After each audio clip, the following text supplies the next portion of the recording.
გავარჯობოთ მეგობრებო, ჩვენ ხა ვამზადებთ საჩითილე სუბსტრატს, გრუნტს.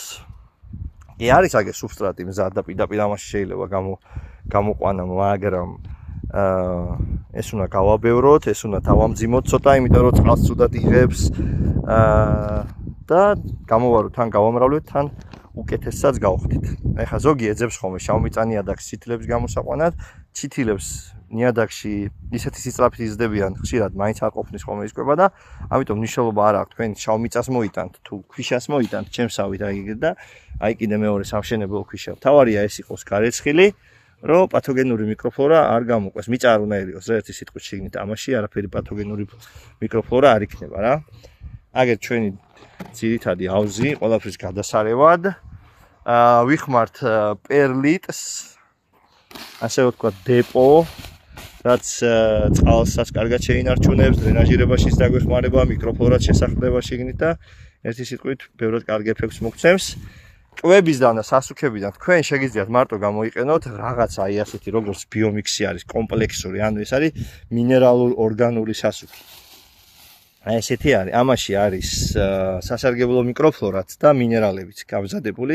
ფაქტიურად რაც ჭირდება, ყველაფერი არის მცენარეს რა, მაგრამ მე მაინც დამატებით კიდე მაინც მაქვს და ეხა ჩითილების მოსარწყავად ძალიან ცოტა დამჭირდება, აგროკატენაც მაქვს, მიკორიზაც მაქვს, ბიოკატენაც მაქვს და ორგანიკაც მაქვს რა.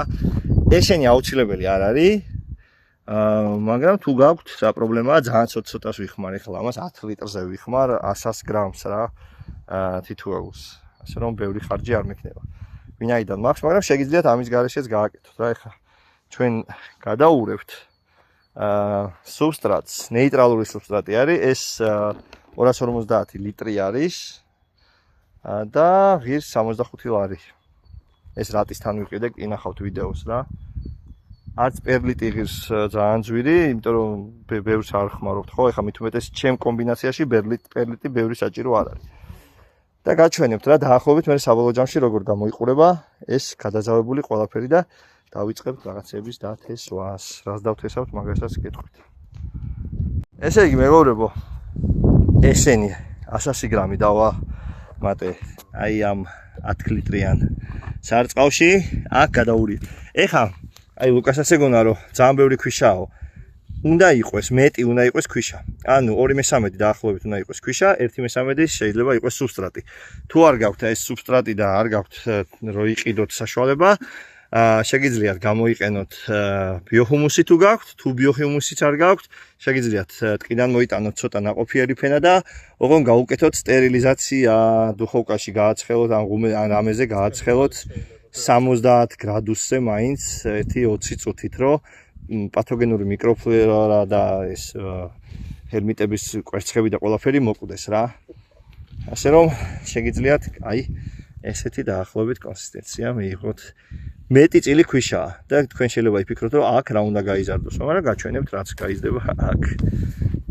ეხლა ჩვენ გადავიტანთ ამას კასეტებში, გავტენით, კასეტები კარგად გატენეთ ხოლმე, ბევრ სიცარიელები რჩება ხოლმე ძიში და მე უკვე გაჩვენებთ კასეტებში უშუალოდ რას დავთესავთ და როგორ. ესე იგი კასეტა გავჭერით ორად და ესე უფრო კარგად ჩაეტია რა. მეგობრებო, კარგად ამოვავსეთ ხოლმე ეს ისინი რა. მერეც კი შეიძლება დაამატოთ, მაგრამ რატო უნდა იწვალოთ მერე დამატებაზე მორწყვით ეს დაიწევს. ხო და მაგით თავიდანვე აქ ეხა მაკლია, იმიტომ რომ დიდი რო ჩავდე ვერ ამოვტენე კარგად, თუმცა არა უშავს. всё, აი ეს არის და ეს რა. დაკარგა. სიმყარე დაკარგა, ხო, მაგითო აღარ გავჭრათ მეტი. მეგობრებო, დათესვის შემდეგ მაგრად ვრწყავთ ძალიან კარგად და აი ამ მოსარწყავში არის გარეული ზუსტად ის ბიოკატენა, აგროკატენა და მიკორიზა და ორგანიკა.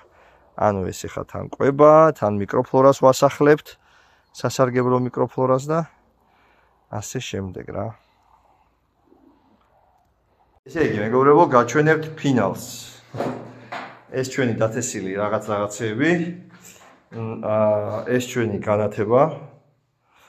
იქედან უტყავს მზე, ხოლმე კიდე დავალეგულირებ, ამ წუთას არის ანუ პირდაპირ ჩითილებთან Rovzomal 2600 ლუქსი და იმის კვალობაზე რომ ამ წუთას მზიარ არის ეს საკმარისია.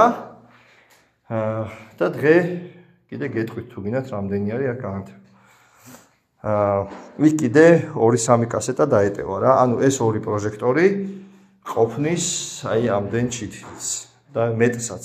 იმიტომ რომ იქაც შეიძლება ხვალ დავარეგულირებ ყოველ შემთხვევაში ჯერ მეტი არ ამოხ ჩითილები და ხვალ კიდე რომ დავამატებ და ზეგ მე გამოვწევ და გეტყვით რამდენს ყოფნის აი ამ ხელა განათება რა.